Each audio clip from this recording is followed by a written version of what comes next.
were held when the Boko Haram incidents were not fully equipped and they're discharging their mayhem against innocent citizens.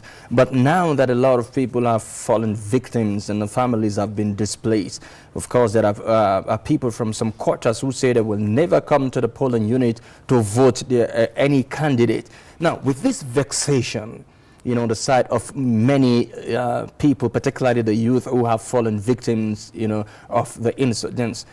Don't you see a rise in counteracting the proactiveness of the security operatives? No, I don't see it. I don't see it happening at all. What I see happening is the insurgents trying to disrupt the elections by putting fear and instilling fear into the people to prevent them from voting.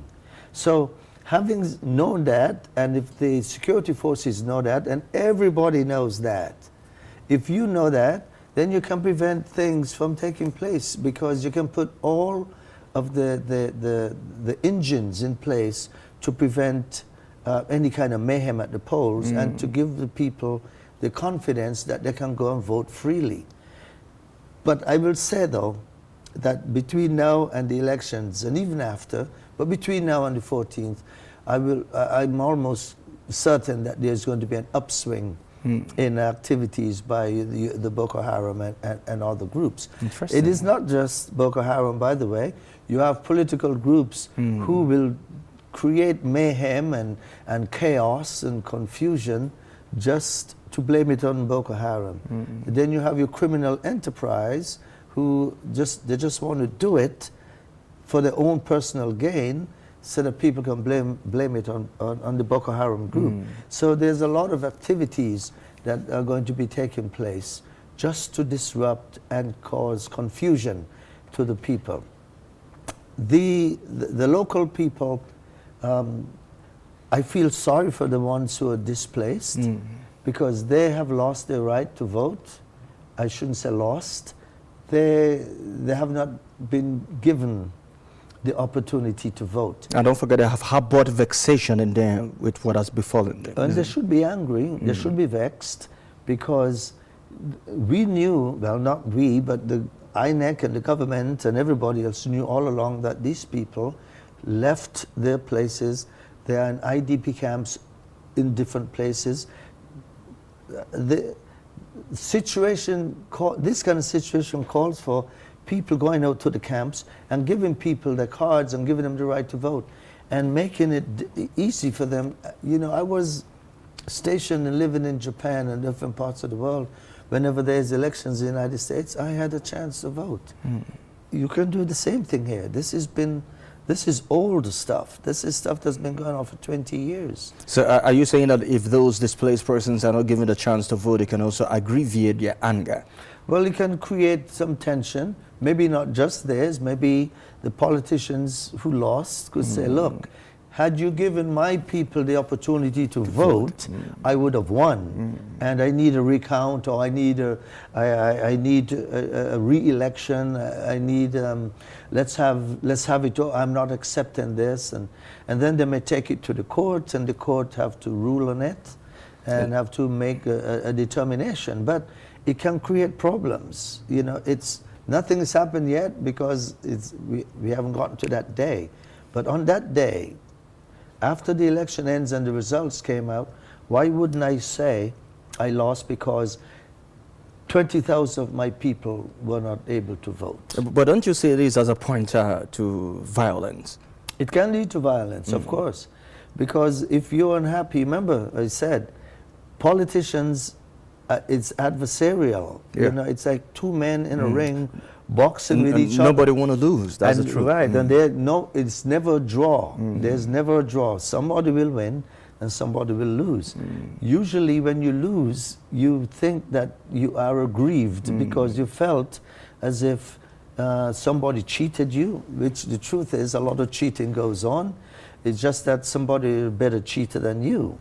So if you're going to be going in to run, just learn how to cheat well and be able to cheat better than the other man. But you always have something in your corner. If your people were not given the right to vote, you can always take that to the court and say, I lost because my people were not allowed to vote for me. And they will deliberately and intentionally deny that vote.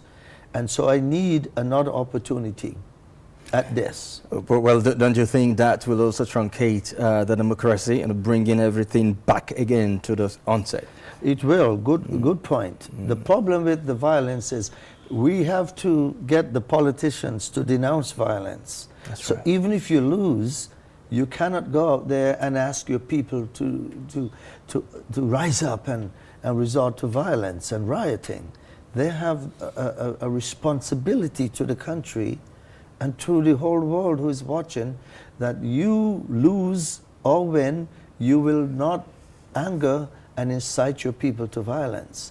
And that is one of the most important things that can come out of this show, that politicians throughout this country cannot incite their people to violence, and should, from this day onward, every time they speak with them, every campaign speech they give, they have to end by telling the people, whether I win or lose, you will not resort to violence. A couple of days ago, I think last week, there was a peace accord signed by almost all the presidential candidates, you know. But how do you think that will reflect or translate on the common man there? Because violence, actually, you don't see the presidential candidates pairing up or heading violent group, you know, picking up machete and daggers on the street, but the common man on the street. But those at the top have really signed a peace accord. You know, how can that affect the common man on the street? That's a very good point.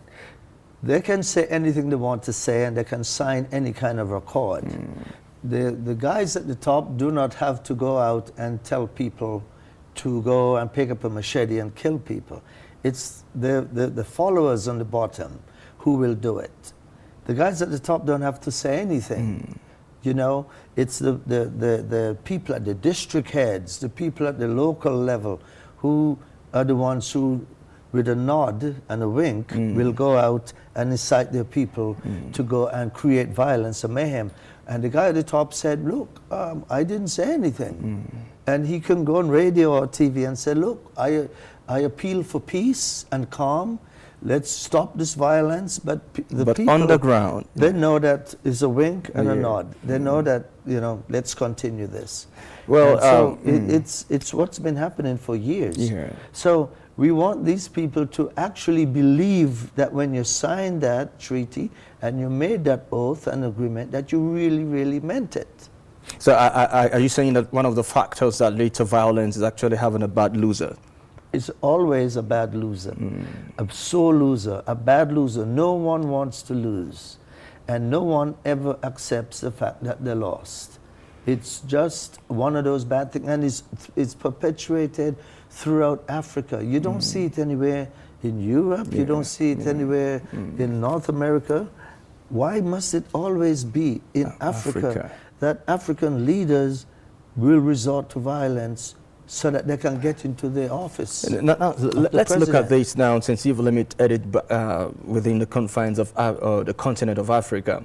Could this be the reason why some African leaders don't want to get down of the throne? You know, you see a president ruling a country for 25 years, 30 years, and is still on the seat as the president. Is it because nobody just wants to lose? No, it's greed and power. No one wants to give it up. And it's unconscionable anywhere in the world for any man to stay in power for 25 years. Rule. I mean, are you the only person in that country who have the knowledge, the know-how, the intelligence to rule your country? It's unbelievable. But it's only in Africa that you see that stuff. No man should be running any country for more than 8 years. Now, this is synonymous to Africans. Africans are not good losers in an election. And when they eventually ascend the leadership position, they don't want to give in, even when it comes to the time of their exit out of the office. So merging these two now, what does it produce? Violence. Violence. Violence, because if I were living in a country and there are people who were born and they're 30 years old now, and from the time they were born until now is the same leader who's leading them. And nothing has changed in 30 years. And if I were one of those 30-year-old men, I would be angry, and I would probably go out and, well, I would be angry. Sure. And you should be angry. And no one should, okay, when you ask someone about why is it only in Africa you find these leaders. I wanted to ask you that. Well, they'll say we learned it from the West. And okay, so the West does not do it anymore. So why don't you stop doing it? And the people need to rise up and say no more of this. We will not accept anymore.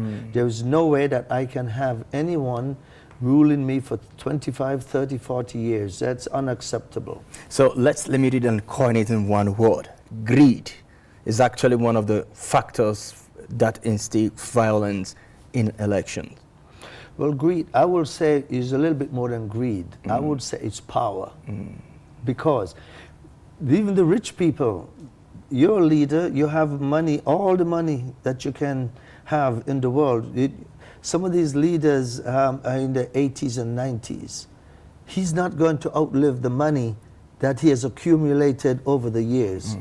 So it's not the money, it's the power. The power. Because anywhere you go, you have 40 cars is driving you, following you. You go to a building, they play the national anthem. People fall down on their knees in front of you. That's power. And that's what they want. That they will never relinquish it. All decision making about the people and the country comes from that man. That's power. So when one says that the power is about being relinquished, so he stirred up violence. Exactly. Well, we've spoken so much, even though we digress a little bit, but the discussion is actually centered on peaceful election and peaceful conduct by security operatives, particularly on the day of elections. Well, thank you very much, Lionel, for finding it at the come on the show as usual, and we'll see you on Monday. Thanks for that tips. I shall see you next week. Yes, thank you. Sayonara. Yeah. Well, that was Lionel Rawlins there talking about the role of security operative 2015 election. Still to come after the break, a discussion on campaign strategies and method for peaceful election in 2015. Do stay with us.